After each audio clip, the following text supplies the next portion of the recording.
Hello friends, இன்னைக்கு நம்ம வீடியோவில் சவுதி அரேபியாவிலிருந்து இப்போ வந்திருக்க ஒரு புதிய அப்டேட் பற்றி தான் பார்க்க போகிறோம். ஆயிரக்கணக்கான வெளிநாட்டு வேலைக்காரர்களுக்கு பெரிய அதிர்ச்சி கொடுக்க போகுது. சிலருக்கு வேலை போகும் நிலை உருவாக போகுது. சில கம்பெனிஸ் டென்ஷனில் இருக்குது. ரூல்ஸ் ரொம்பவே ஸ்ட்ரிக்டாக மாறப்போகுது. இந்த அப்டேட் தெரியாமல் இருந்தால் நாளைக்கு உங்களுக்கும் ப்ராப்ளம் வர சான்ஸ் இருக்குது. வீடியோவை ஸ்டார்டிங்லேருந்து எண்டிங் வரைக்கும் ஸ்கிப் பண்ணாமல் பாருங்கள்.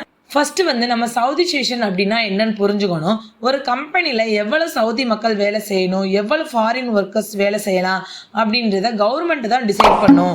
உதாரணமாக 10 பேர் வேலை பார்க்குற கம்பெனினா 6 பேர் சவுதி மக்களாக இருப்பாங்க, 4 பேர் வெளிநாட்டவர்களாக இருப்பாங்க. இதுதான் ரூல். ஆனால் ப்ராக்டிக்கலாக பார்த்தீங்கன்னா சுச்சுவேஷன் வேறு மாதிரி இருந்துச்சு. கம்பெனி டாக்குமெண்ட்ஸில் மட்டும்தான் சவுதி மக்கள் காட்டுவாங்க, ஆனால் ரியலில் வேலை பார்க்குறது வெளிநாட்டவர்கள் தான். உதாரணமாக பார்த்தீங்கன்னா காகிதத்தில் 6 சவுதி மக்கள்னு மென்ஷன் பண்ணியிருப்பாங்க, ஆனால் உண்மையில் 2 பேர் தான் வேலை பார்ப்பாங்க. மிச்சம் எல்லாமே வெளிநாட்டவர்கள் தான் ஒர்க் பண்ணுவாங்க. ஏன் இப்படி பண்ணுறாங்கன்னா, ஃபாரின் ஒர்க்கர்ஸுக்கு சம்பளம் குறைவு, வேலையை அதிகம் பண்ணுவாங்க, கம்பெனிக்கு காஸ்ட் குறையும். அதனால் ரூல்ஸ் இருந்தாலும் ஸ்ட்ரிக்டாக ஃபாலோ பண்ண மாட்டாங்க. இப்போ முக்கியமான அப்டேட் வந்திருக்கு.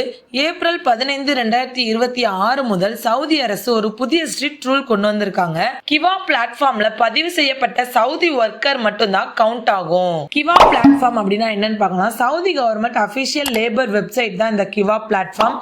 இதுல எல்லா எம்ப்ளாயி டீடைல்ஸும் அப்லோட் பண்ணணும். புதிய ரூல் என்ன சொல்லுது அப்படின்னா, சவுதி ஒர்க்கர் கிவால இல்ல அப்படின்னா அவர் சவுதி ஸ்டேஷன்ல கவுண்ட் ஆக மாட்டார்.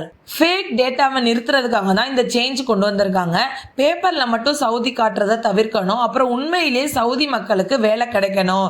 இதுதான் கவர்மெண்ட் நோக்கம். அது மட்டும் இல்லாம சவுதி மக்களுக்கு ஜாப் அதிகப்படுத்தணும், அன்எம்ப்ளாய்மெண்ட்டை குறைக்கணும். இதுதான் சவுதி அரசின் நோக்கம். இப்போ கம்பெனிஸ்க்கு பெரிய ப்ரெஷர் இருக்கும். ஃபேக் டேட்டா காட்ட முடியாது, ரியல் சவுதி ஹையர் பண்ணணும், சேலரி செலவு அதிகமாகும். அதனால நிறைய கம்பெனிஸ் டென்ஷன்ல இருக்கு. இதுதான் முக்கியமான பகுதி. நிறைய வெளிநாட்டு தொழிலாளர்கள் ஜாப் ரிஸ்க்ல இருக்கும்.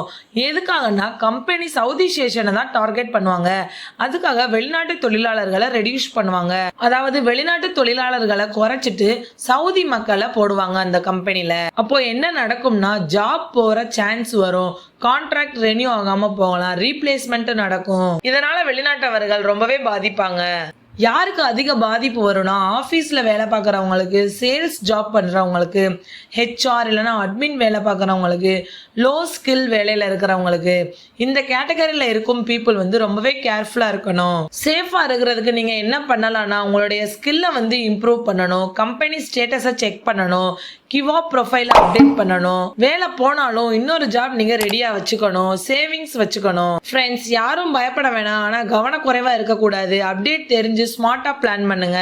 இந்த மாதிரி முக்கியமான சவுதி அப்டேட்ஸ் நீங்க மிஸ் பண்ணிடக்கூடாது. அதனால மறக்காம நம்ம சேனலை சப்ஸ்கிரைப் பண்ணிக்கோங்க. தேங்க்யூ.